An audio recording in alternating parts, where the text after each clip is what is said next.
Now let's deep dive into this big LGBTQ story for today. I'm Bishop Darrell Watkins, and let's queer up entertainment.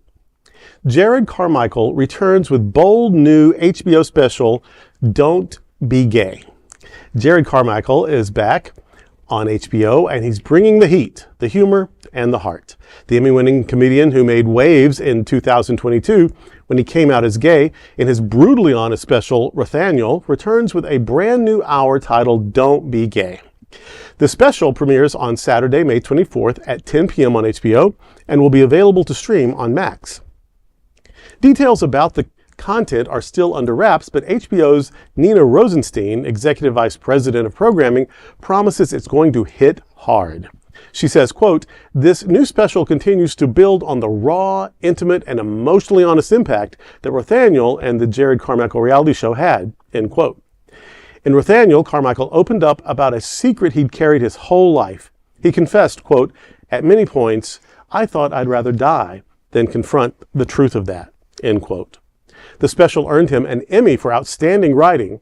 From crushed confessions with Tyler, the creator, to life-defining truths, Carmichael continues to turn vulnerability into art. And this next chapter might just be his boldest yet. I love the art of comedy. I love the art of drag. I love all of the arts because they are ways of saying things that might not be able to be heard in any other way. The clowns, the fools, the jesters, they've always been like the shamans. They've always been the ways to communicate truth, especially truth to power, that we don't have access to in any other way. So I'm glad he's using his story. I'm glad he's using his art to tell his story, because that's going to be very important to other people. His story is probably not unique, but until you hear it, you don't know how close it is to your own. So I'm glad it's very brave of him to do that, and it's going to help a lot of people. Rothaniel reminded me of Hannah Gadsby's work too. That sort of the one person on stage. It's comedy, but it's also a monologue. Autobiographical. And it's personal, and it's just, I think Carmichael's a genius, and really I can't wait to see the show.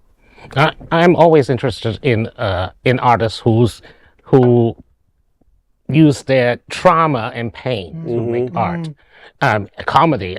I mean, people think comedians are constantly funny, but they're not. That humor comes from pain a lot of times. Yeah, it is. Humor comes from pain, and that's a trade-off.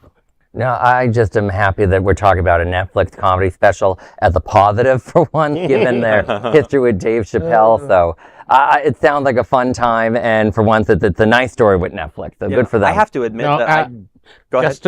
That was HBO. Not Netflix. No, it was a Netflix special. There was literally there were trans members of Netflix staff that did a whole protest. There was a whole thing. No, I mean, this guy is actually doing an HBO special. Oh, I thought this was a Netflix comedy special. That's scratch what I said. Never mind Netflix. Still on the bad side. Still a good thing, though. Still good. Still a good thing. I have to admit that I don't know who this is. I haven't seen the first one, so perhaps is it still streaming? I can watch it. Totally. Okay. What I do want to say is he can be gay with me anytime. I'm about to say he's under 40. Yeah. So you noticed. He can be gay with me. Oh my Lord! What? That is a big LGBTQ story for today. There's no other queer nonprofit media platform like this in the entire world. Support our LGBTQ stories by subscribing